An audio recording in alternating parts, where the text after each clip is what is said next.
You're listening to the Spark Radio Network, Internet radio like you've never heard before. Innovation, creativity, and imagination are all said to begin with a spark. So fasten your seatbelt and take the ride of your life and listen for the spark. You are listening to KLRN Radio, where liberty and reason still reign. Most writers and radio show hosts know that to connect with your fans, you need to do more than just write books or record the latest podcasts. There are many different elements that go into forming an online platform, but there are also many hidden traps. To make matters worse, solid advice on how to survive the muddy waters is scarce. In the book Hidden Traps, I talk about some of the important issues of working with an online platform, highlighting traps that could put your physical or internet security at risk or be harmful to your reputation. Are your social media posts just links with a few disjointed words, making you look like someone who can't complete a sentence? Did your new website cost you more than you anticipated? Are you leaking your personal contact details across the web without even knowing it? Then you need Hidden Traps. Hidden Traps is now available in paperback and ebook from a variety of retailers, including Amazon, Barnes & Noble, and Kobo. Visit blackwolfpublications.com for more details. Every day, the men and women of the United States Marine Corps stand ready to defend the American way of life. The few, the proud, the Marines.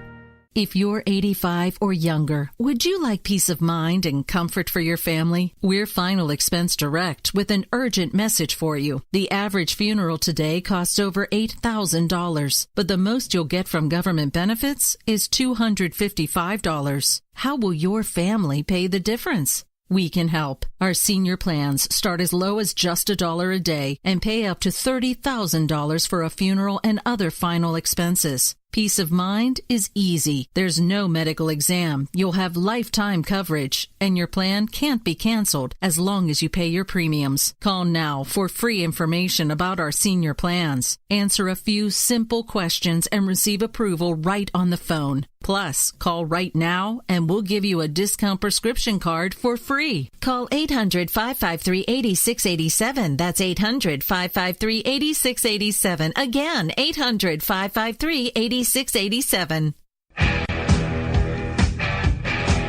KLRN Radio has advertising rates available. We have rates to fit almost any budget. Contact us at advertising@klrnradio.com.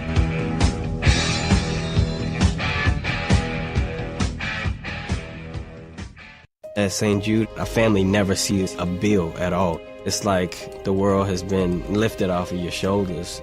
St. Jude Children's Research Hospital. Finding cures. Saving children. Learn more at stjude.org. You're listening to the Spark Radio Network, Internet radio like you've never heard before. Innovation, creativity, and imagination are all said to begin with a spark. So fasten your seatbelt and take the ride of your life and listen for the spark. You are listening to KLRN Radio, where liberty and reason still reign.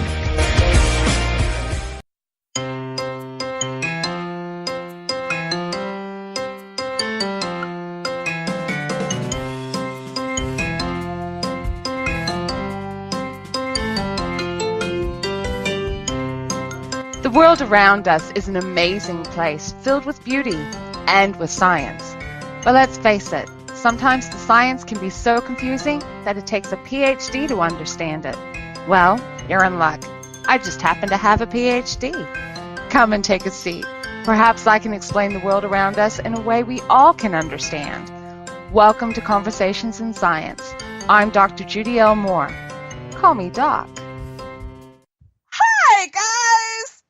I am Dr. Judy L. Moore, and welcome to another episode of Conversations in Science. Got temporarily tongue-tied there, and it does happen. Hey, not a problem.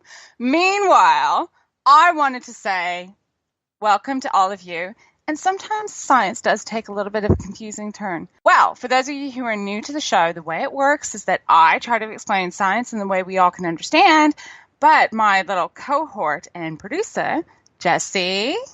What's up, Doc?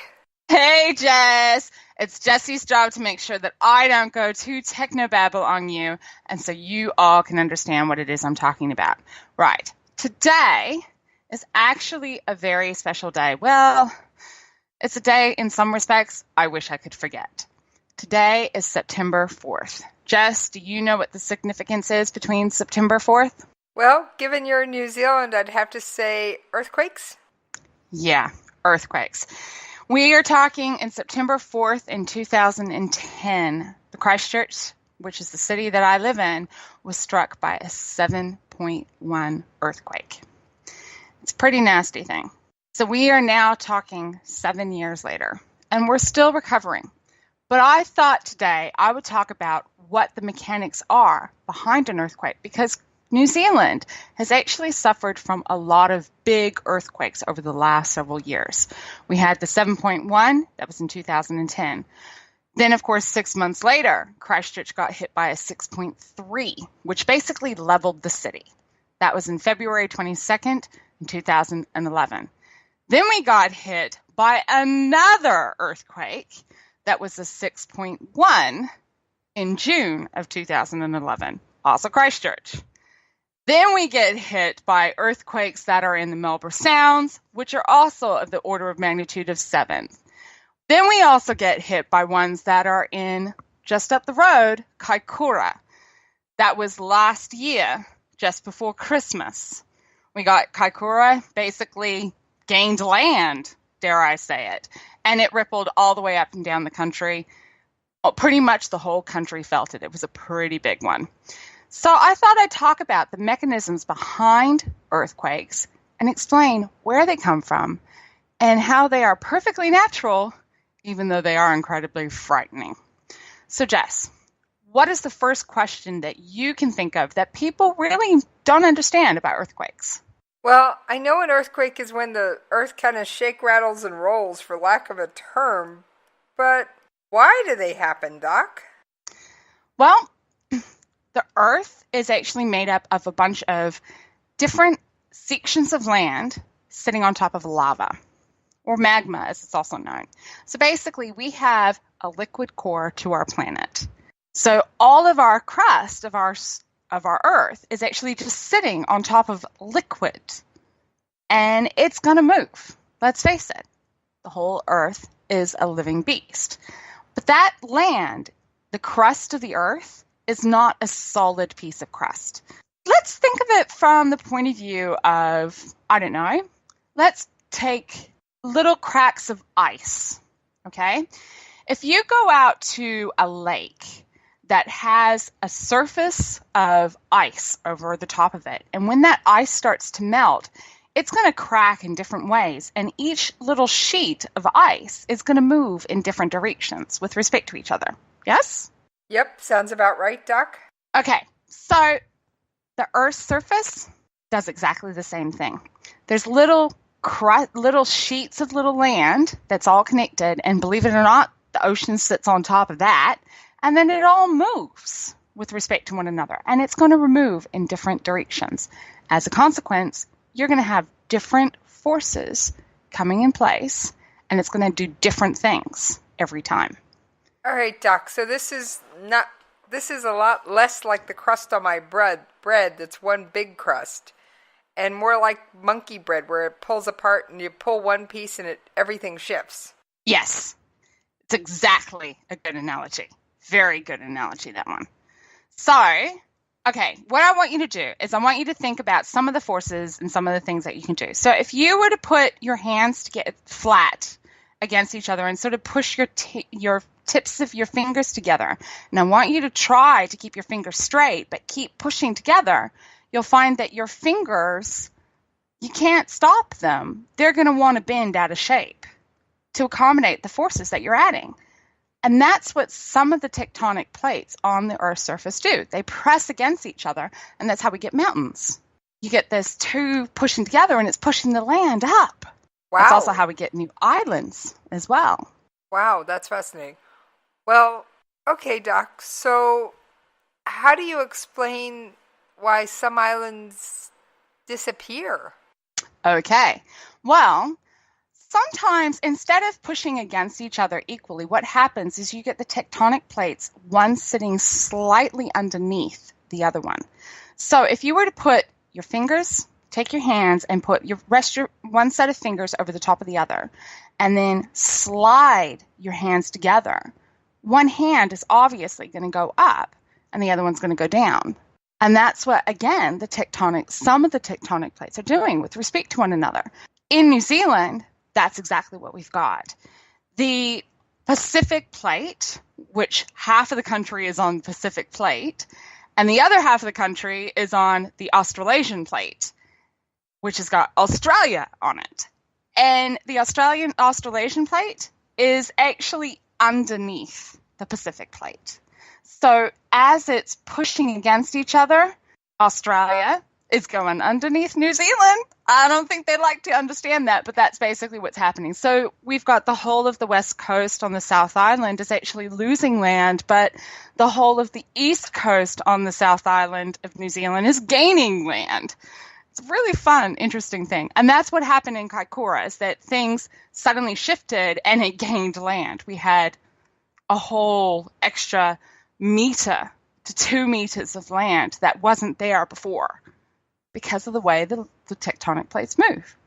Wow. So it is a bit interesting when that happens. Maybe beachfront property isn't for me, Doc, because I like to know my land boundaries before I get there. Yeah, beachfront property is not for me for a variety of different reasons, but that's okay. So when an earthquake happens and everything starts shaking around, what? Okay, it's basically the plates shifting on the lava, right? Yeah, it's your plates and everything that's shifting around. And there's some other forces in place. One of the things that's interesting to think about it is there is a constant pressure between the tectonic plates. They are constantly pushing against each other. But eventually, sometimes they just have to give.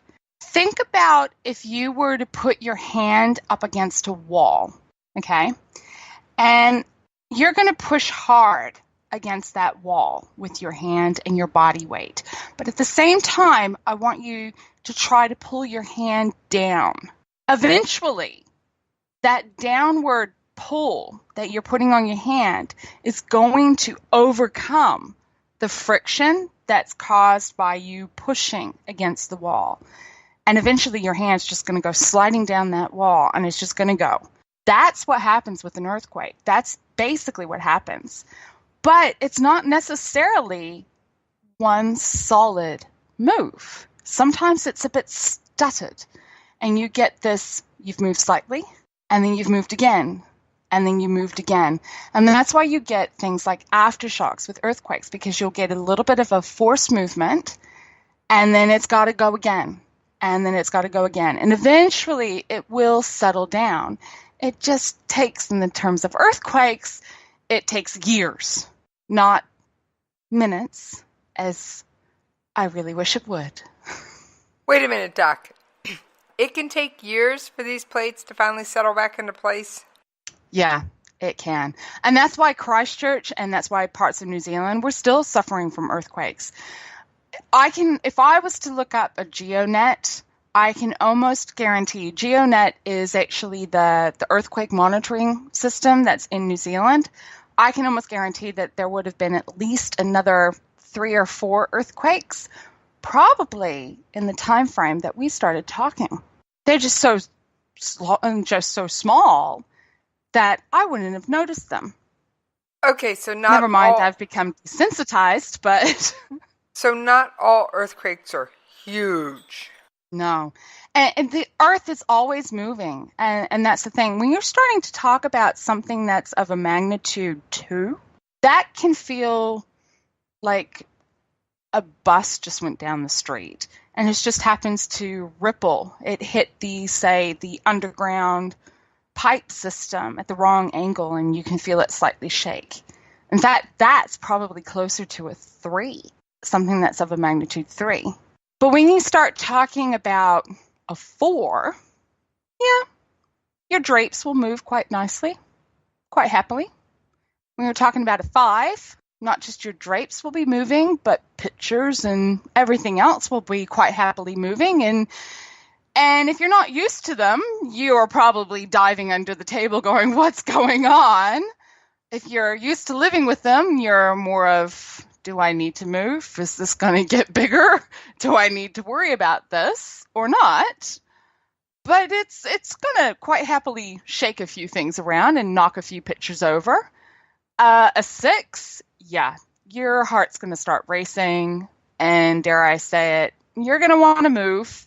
You're going to want to cover yourself because things are going to fall off that bookshelf quite happily and possibly on top of my head, which is not where I want to be. And I don't want to ever go through a 7 again. Please, no. Okay, so there are some tiny little earthquakes that we never really notice, though. I mean, I don't wish any big ones on anybody, Doc, but there are lots of little tiny ones, and they're okay. Lots and lots of little tiny ones. Yeah. The little ones, they really are. They feel like a bus has just gone down the street. That's it. And you take a step, and you're actually creating just a small little ripple effect yourself. No one's going to really notice it. It's only when they become bigger and a bit more ripply, that's when people notice it. However, there is an interesting effect that I have to admit, it wasn't until the Kaikoura quakes that I finally understood it myself. The Kaikoura quake hit last year just before Christmas, and our seismologists are all based in Wellington, which is the center of the country. And one of the scientists got on the international radio, and he said he knew straight away that it was a big quake, but it was nowhere near Wellington because of the way the quake felt. That quake, when we felt it here in Christchurch, it felt like we were on a rocky boat that just wouldn't stop rocking. If you were to take a pebble and drop it in a pond, the rippling action that you get that's really close to where you dropped it can be quite big.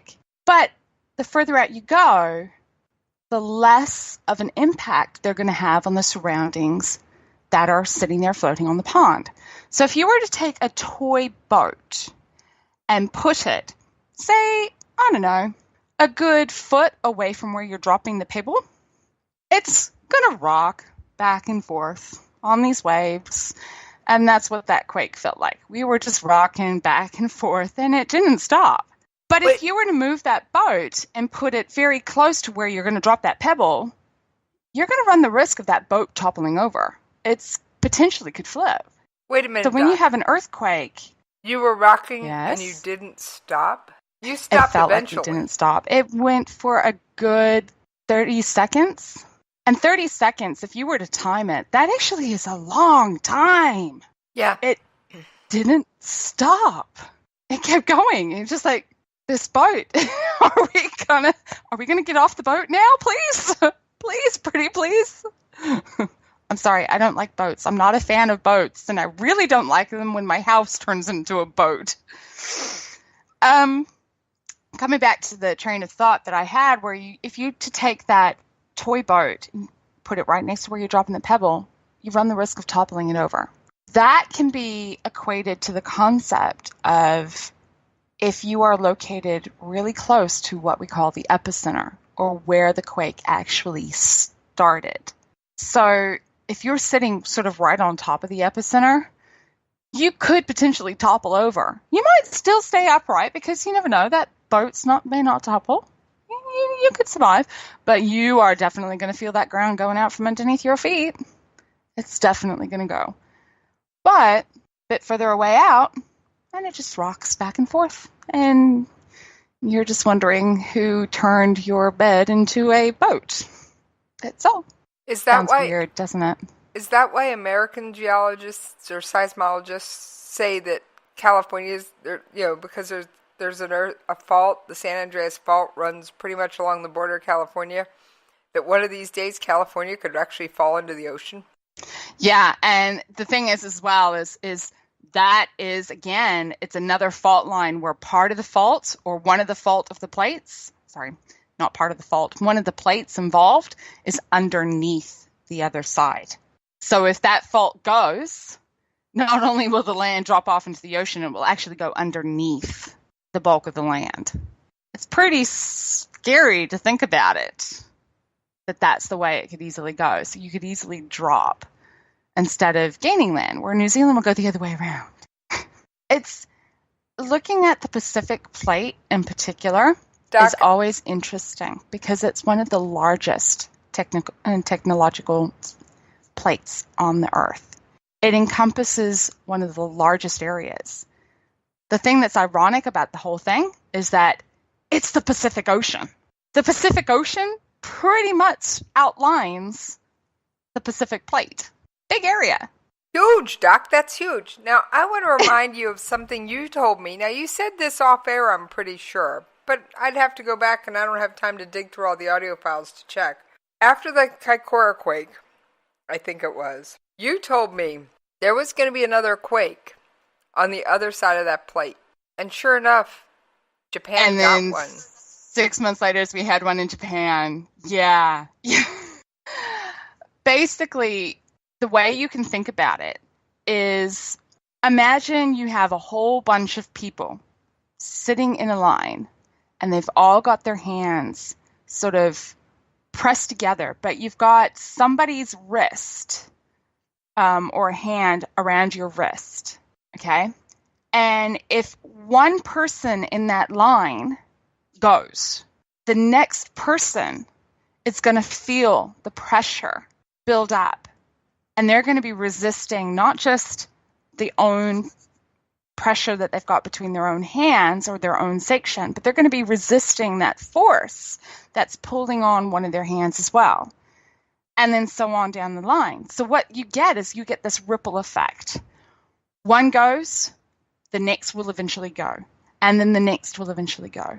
And then the next will eventually go. And it will keep going around and around and around in a circle. It sounds quite scary from that perspective, because New Zealand gets the earthquake, then Japan's going to get it. Then California is going to get it. And then it's going to eventually come back to New Zealand, and New Zealand's going to get another one. And then Japan's going to get another one. And then California. And then so on and so on. And it's just going to keep going around and around and around in a circle. And it's because we're all on the Pacific Plate.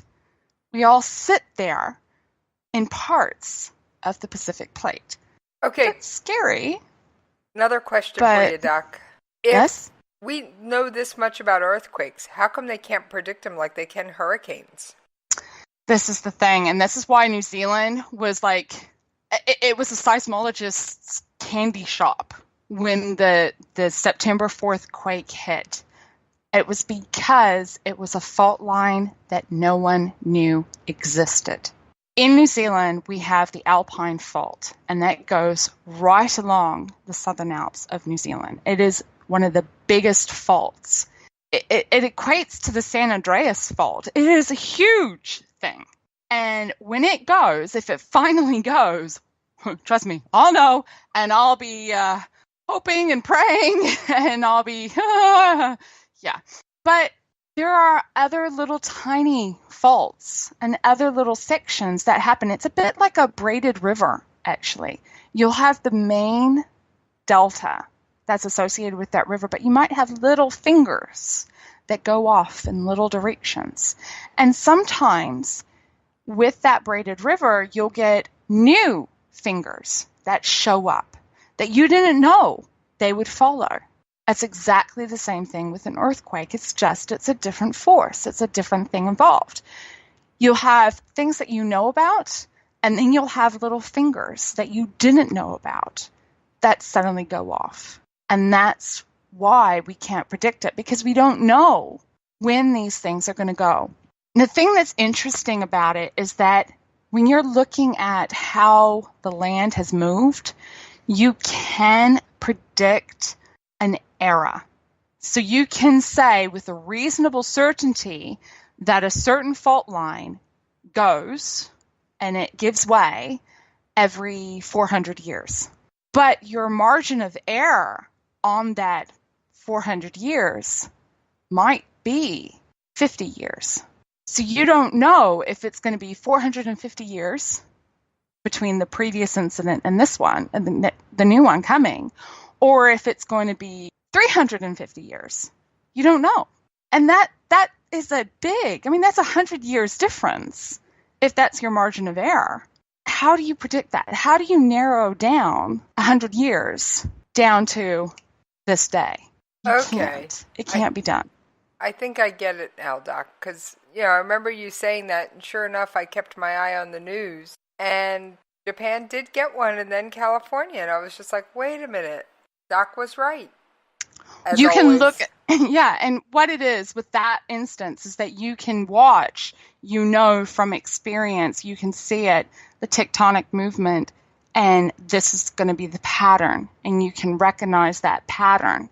And that's basically, in the end, what seismologists actually have to do when they're predicting these things, is they go through and say, well, we're getting these sort of stresses and these sort of measurements and this sort of buildup, which is indicating this factor, this event, and these things.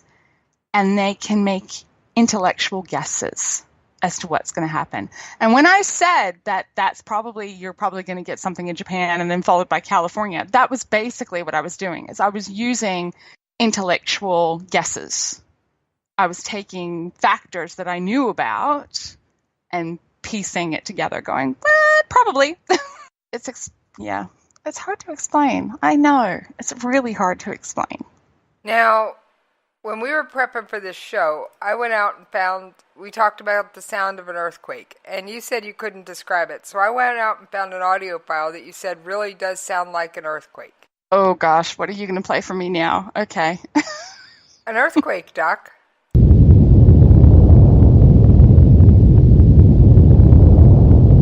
Yeah, it's hard to explain that sound, isn't it? It's a deep rumbling It is hard sound. It's that roar. Yeah. It's a roar, it's a rumble, and the trees actually do. Because I've been in a forest area when one of the quakes hit, and trees actually do scream. I never thought trees would scream like that. It was weird. Yeah, my science brain went, whoa, what's going on here? And I think it's just the way the ground just wants to creak and groan against each other, that it just adds it. And because it's got to dissipate, that wave has got to dissipate in one way or another. And energy, when it gets released, tends to get released in multiple forms. Sound is one of them. And so that's what we hear. Okay, I can understand that energy can be released as sound. Trust me, I deal with all kinds of sounds. Okay. Is there any other questions that we need to be looking at very quickly, Jess? Because I think we're coming to the end of this episode. Anything else that I haven't explained that really should be explained?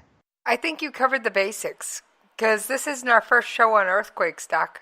No, it's not. We did Mother Earth just fart? Yep, and you did that one live. Yeah, that was my way of coping with the Kaikoura quake, because I was rattled. I was seriously rattled. Yeah, no. And this probably won't be our last one that we do on earthquakes, because every so often, we get another one. And I've got to explain those forces just so I can survive and keep my mental capacity going. Well, okay, I'm always Jess. here for you, Doc.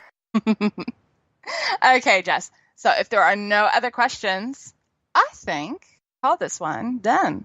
Well, that brings us to an end of another Conversations in Science.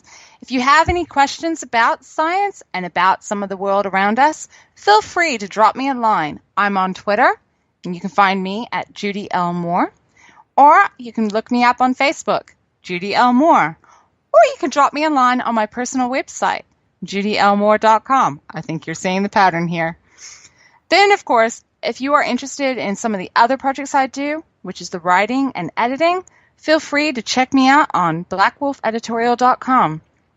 But then, of course, don't forget, if you are wanting more information about the science, you can also contact us at the station with the email of science@klrnradio.com. Then, of course, there's my cohort that keeps going through and popping up. You mean me, Doc? Well, for anybody who wants to track me down, you can find me on Twitter at Jessie's POV. And you can also drop me a line at the station at jessiespov@klrnradio.com. Bye, guys. Bye.